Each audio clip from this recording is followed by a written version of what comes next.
Welcome back to Let's Talk Race to Marland. I'm your host, Harrison Paul, and today we're going to talk about the death of O.J. Simpson. I find this to be a very tragic situation. Unfortunately, a lot of people think it's a day to be vindictive or a day for revenge.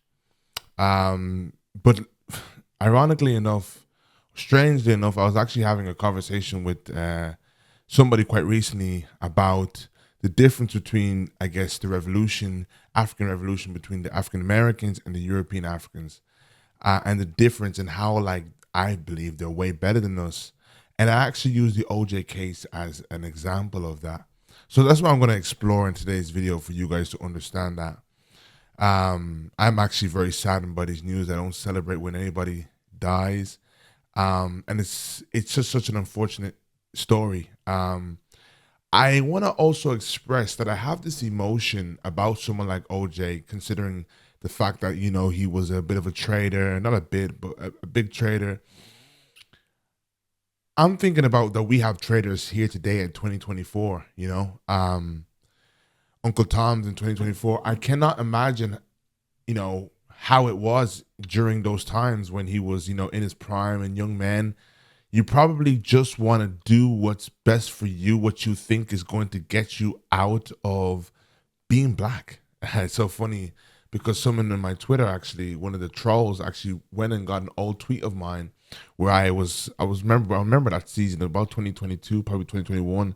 I was having a deep awakening, and I was very open with my awakening. So I actually tweeted saying, I at some stage I wanted to be white. I wanted to be white.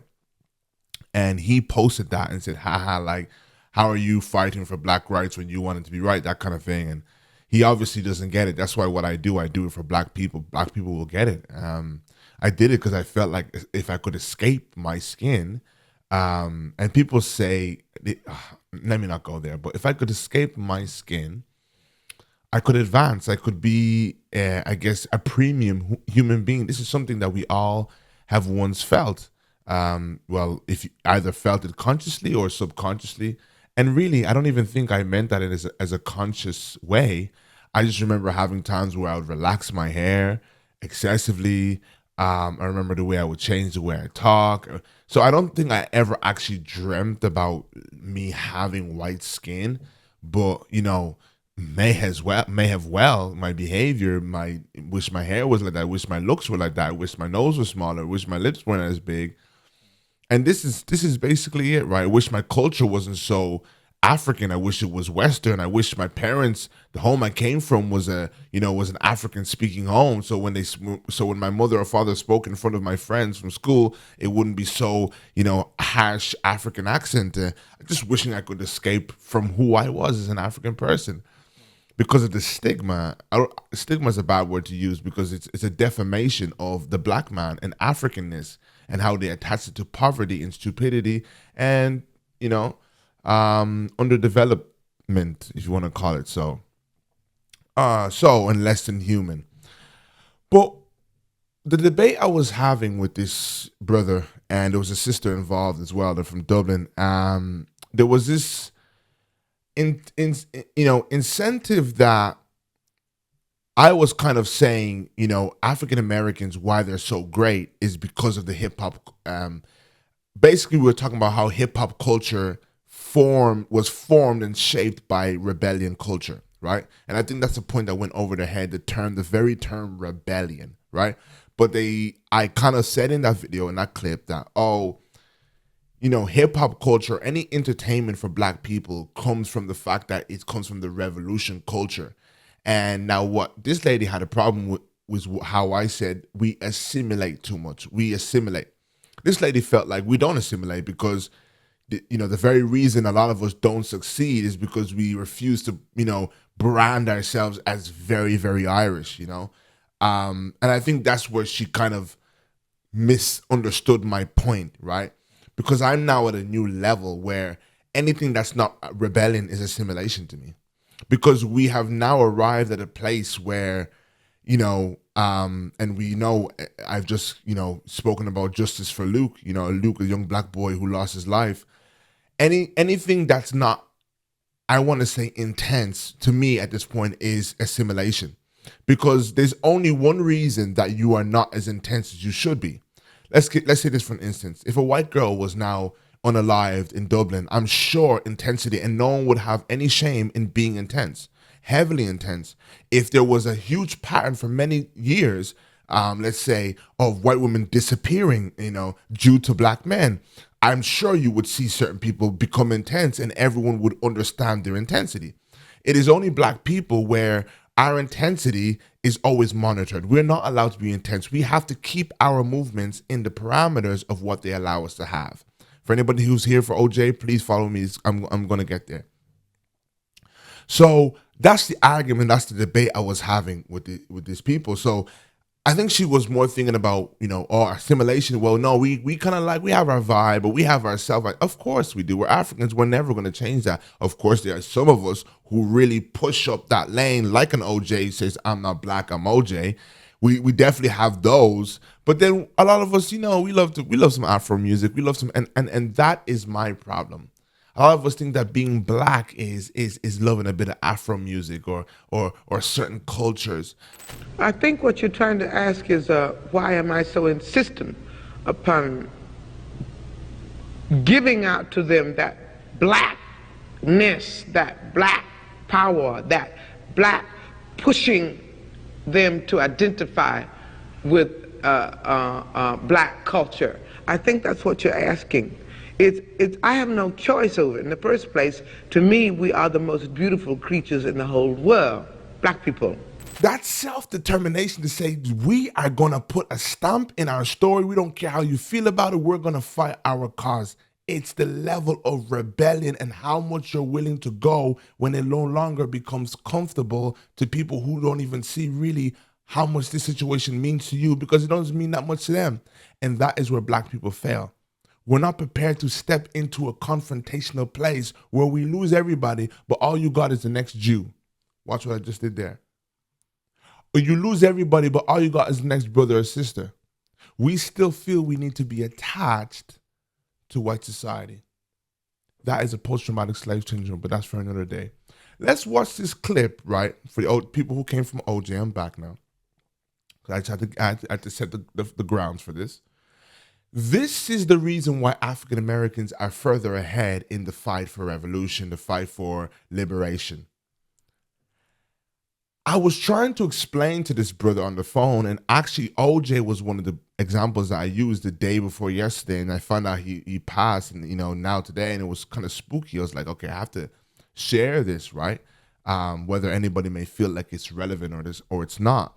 But the way America stood together during that time, and these people understand that what they have to do, they have to be vigilant at all times to really, really be able to rehabilitate the community uncompromisingly. They never look at any situation as an isolated situation. These guys are at war, and they understand that, and they do not compromise that.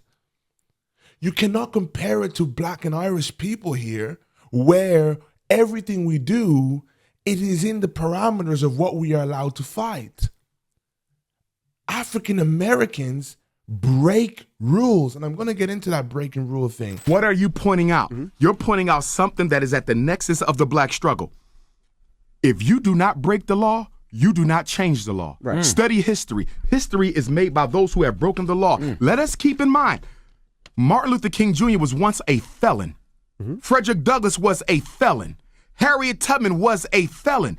They were wanted as fugitives of the law for exercising their conscience to do the right thing, as opposed to obeying laws and regulations put in place to keep black people in their place. If you're not going to break the law, you will never change it. The problem with that is what, Charlemagne? A Negro with 3 master's degrees or a doctorate degree ain't interested in breaking the law because he got a note on a $100,000 Benz. You understand? He got a mortgage on a corner of $1 million house. He got a child he putting through college. He is not trying to subvert his personal agenda for the greater good of the community. And that's our problem. Many of us are not willing to subvert the personal agenda for the greater good of the black community. If they will be heard by force or by fire. And that rebellion culture permeates the minds that make hip hop. BET is not created by opportunity and people who have nice cameras and they made BET. Now that I'm mature and I'm conscious, I go back to BET and I remember everything was about black empowerment. Yeah, black empowerment, black this and black that. They were always trying to job and dig and get and make a You understand me?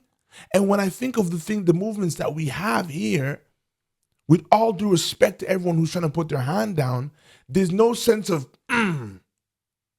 we're gonna have it our way. Whether you like it or not, we're gonna have it our way. And when you have that rebellion I mentioned in that clip, that Tupac, there's no Tupac without Tupac's mother being a Black Panther. And I'm gonna get into something really special here. Without that foundation of Marcus Garvey, of Shahrazad Ali, who used to go on live television telling people you still a slave because they just were nobody, they were policed by each other. Everybody had to be radicalized, bare minimum. And I'm using the term radicalized, and I guess not using in the way that you guys have demonized the word. Well, I guess the word probably is there's some badness to the word, but I'm saying, as I'm now perceived as someone who's probably radical on the radical side, maybe because I use terms like the white man, all of a sudden I'm radical. I think to myself, well, if attacking a situation with passion and without compromise, with disregarding who will feel what way about it because I'm standing on truth, if that makes me a radical, then I see why we've not moved far in this country as African people. But we're going to get into this clip because this is one of the examples that I use to why OJ and how the African Americans stuck together. And I know Africans in Europe would have never operated in this kind of a way. Let's watch this. He fought hard and he'd won. One of the jurors, I believe it was juror number 6, a male black, stood in the jury box and raised his... So just to give you context, this is when the verdict was given that OJ was innocent. And the jury this worked out a lot in OJ's favor because Rodney King had just died. You'll see they'll get into that. Rodney King had not died, but been brutally beaten by the police. Never got his justice. They just shrugged it off like you would imagine, right? And God must love OJ because this case just turned out to be, I think they say it's California, which is a very black area. So it was going to be black people as the jury. And they're actually now speaking about in that first moment when he is, declared innocent. And this is something they began to notice. Watch this. It was juror number 6, a male black, stood in the jury box and raised his fist like this.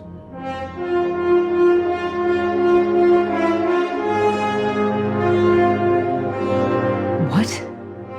This was a guy who presented as the most mild-mannered. And then we find out, yeah, he was a member of the Black Panthers years ago.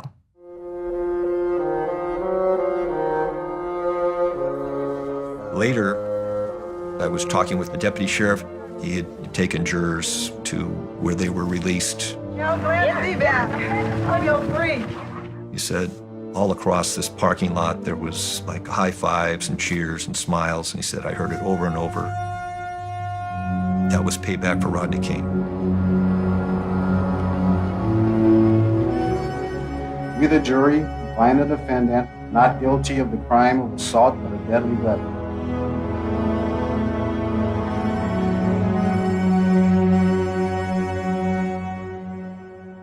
Do you think that they're members of the jury that voted to acquit OJ because of Rodney King? Yes. You do?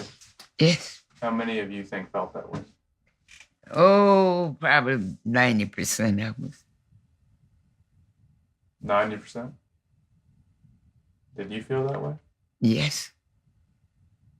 That was payback. Uh-huh. You think that's right? That is one of my favorite clips. When I watched that documentary months back, probably at mid last year, it stuck with me. As you know, I'm investigating and researching these African Americans and the psychology behind this, their movements, everything they've ever achieved. And I'm looking at this woman at her ripe age and just thinking to myself, like, imagine being that gangster at that age. And I say gangster in a positive way. Don't worry, mama. I'm saying it in a positive way. This woman has suffered. What you mean is that right? What do you mean is that right?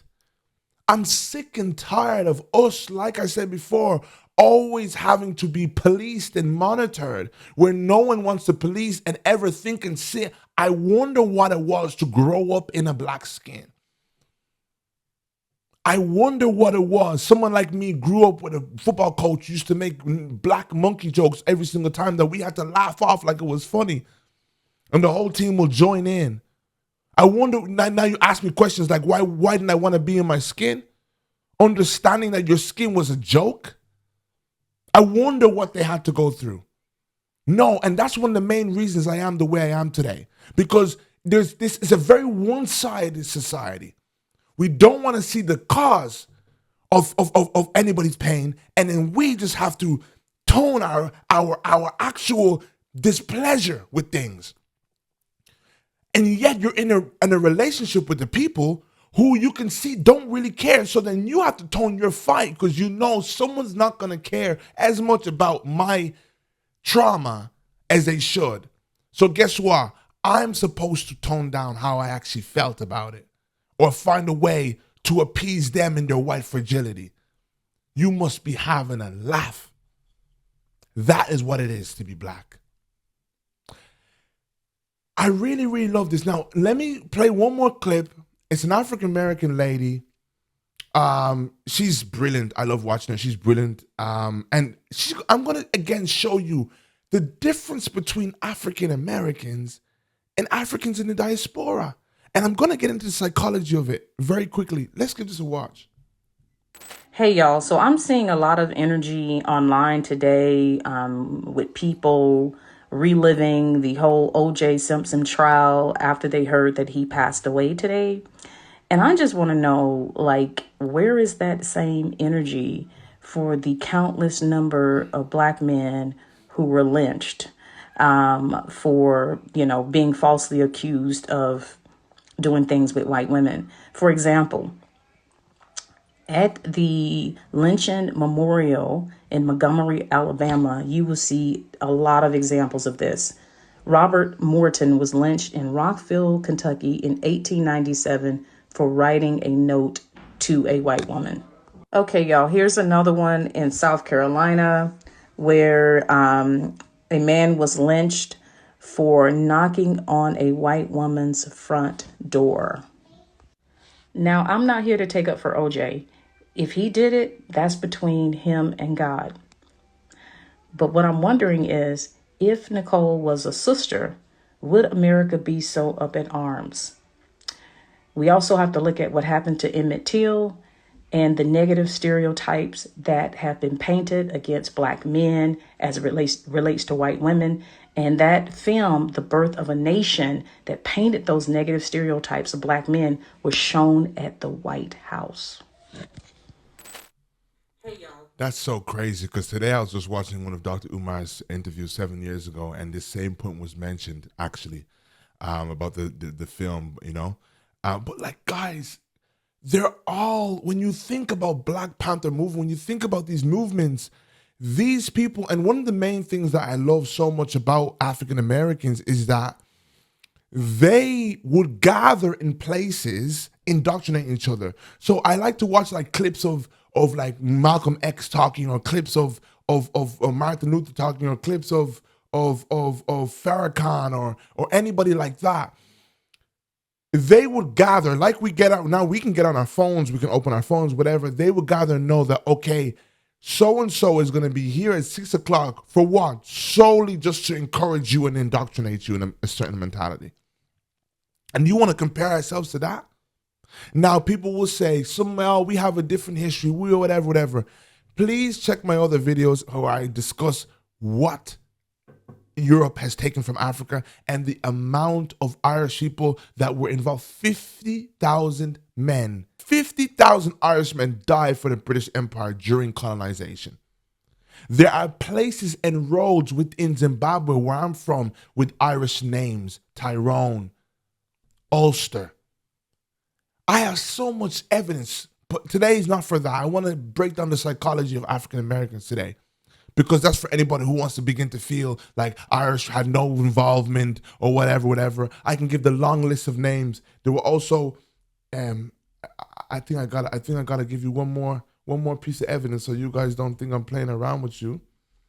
You know, I gotta do right by my viewers and give them a little piece of evidence here as well. I might put this up on the screen for you guys to see it. But we cannot omit the Irish diaspora. My research suggests that slave owners with recognizably Irish surnames owned over 110,000 slaves in the United States by 1860. My question is this: are you telling me none of these people sent money back home to develop the cities that they're from? None of this 110,000 people sent money back home to develop the city that they're from, making a fortune from slaves. Don't start with me, but let's move on.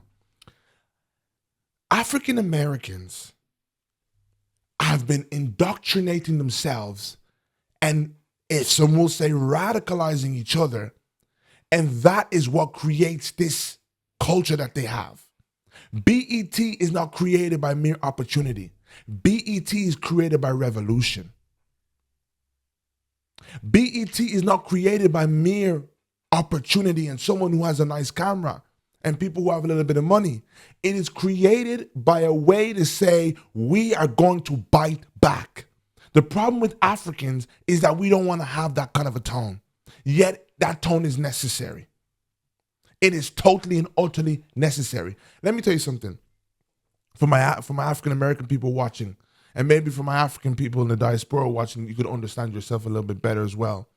But the lack of proximity that Africans had to the white man when colonization ended, I put in quotations, it actually sought to be more of a negative outcome. Because although he had not actually left, physically we could no longer see him. So in many ways, there was still an idolization of him, of how special he was. But the African Americans also went through that phase at the abolition of slavery, but over time got to realize that these people are not who they say they are. You see, when you're under fear, life can look like, you know what, maybe these people, okay, I hate master, but maybe he is a master at the end of the day. Over time, they began to realize that we're probably giving these people way too much respect. Of course, we won't take away from people like Harriet Tubman, but the masses were like, I think we're giving these people way much more respect than they actually deserve. Whereas the African was not given that opportunity. So when the African left, we fled here, and there is still a perception within a colonized mind that we cannot seem to remove. The African that was battered and bruised and told you're not a human and told you're not anything. Remember, people of my parents' generation were the ones who actually came out of colonization.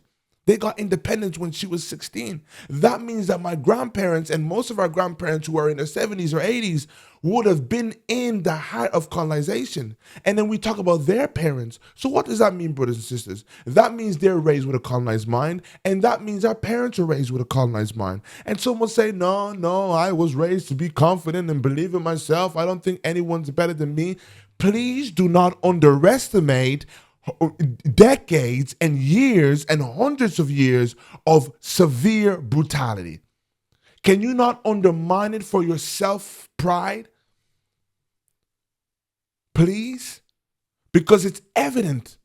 It is evident in how we worship white people. I think every African knows that back home, we worship Europe.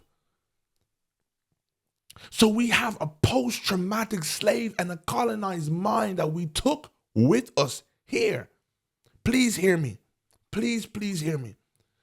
So the visa meant so important to the African that when our job was going to mean for self-determination, fighting and standing on a moral where our knees will buckle because A, the fear of the white man is still deep down in the African, and B, we're afraid to lose the passport. Because this is the last section I'll say before we come out. We did not educate ourselves on what mentality was necessary. African Americans were indoctrinating each other, but in fairness to them, how to take on the white man every day. They needed that encouragement. They needed that thing. Everything. You scared people, Huey. The Black Panthers scared people. Anytime the black man attempts to change the slave image, he will scare white people. So the Black Panther Party, I thank you. When you said that we scared people, that means that we were creating a positive black image for ourselves. Carlton, you were an original Panther also, correct? I was one of the original members of Huey's defense team when he was first charged with the murder of Officer Fry and the assault on Officer Haynes. I have many comments to make, and I'm not going to be able to make them all. But I would like to make them in order of importance. We are celebrating Martin Luther King's birthday today. I think that we should be, at some point, considering making Huey P. Newton's birthday a national holiday. When I first, I was very proud of his actions. I thought that Martin Luther King taught us how to pray and how to arouse the conscience of our oppressor, and I thought that Huey P. Newton taught us how to stand up to our oppressor, and for that I think he should be accorded a national holiday. Okay, thank you, Carlton. Yes. You did a nice job with that. Thank you. Whereas we didn't have the, rehearsal every day and understanding and trial and error. So a lot of what we're seeing now of the Africans in the diaspora is the trial and error. Is the thinking that we can get in their hearts if we do good. We do good, we get good. Is seeing the best in someone because someone has a polite culture and is very good at underhanded racism. My point is, what African Americans did that Africans unfortunately did not do is take a time to indoctrinate the children about the history. It's so frustrating to know that majority of Africans do not really rehearse what happened to them. Oh, forget about it. I told you, many loved ones, oh, we can't blame him anymore. Oh, we can't blame him. But African Americans are better than us because they know themselves that even the psychological damage that's within the community comes from the history. We so much didn't want to blame our master or make our master feel any type of way, even in his absence, that we didn't start a revolution mind within ourselves. So we took a colonized mind with us to Europe, and these are the children you're seeing today. Listen, guys, if you don't believe me, look at the evidence. It's right there. You say, oh, maybe it's because African Americans, I don't know, African Americans always were there. I don't know what excuse you want. You would still see the fruits of the psychology between the both. I always look nowadays on TikTok and I see African American women who are about intellectual smoke every single time. Intellectual smoke every single time. And what I love about it is that they're about smoke, about situations where in Europe, we would have let that slide. We let so much slide. They're not letting things slide here. They standing on business every single time. And when you had black mamas who were standing on business psychologically, when Emmett Till was killed, when Rodney King was beaten, when all these situations happened, that is when you created a culture, like I said, Black Panther mamas and uncles and fathers. And then kids, whether they even knew that they were or not, began to have a politically inclined identity, a pro-black self-determination, self-determined identity. And this is African Americans.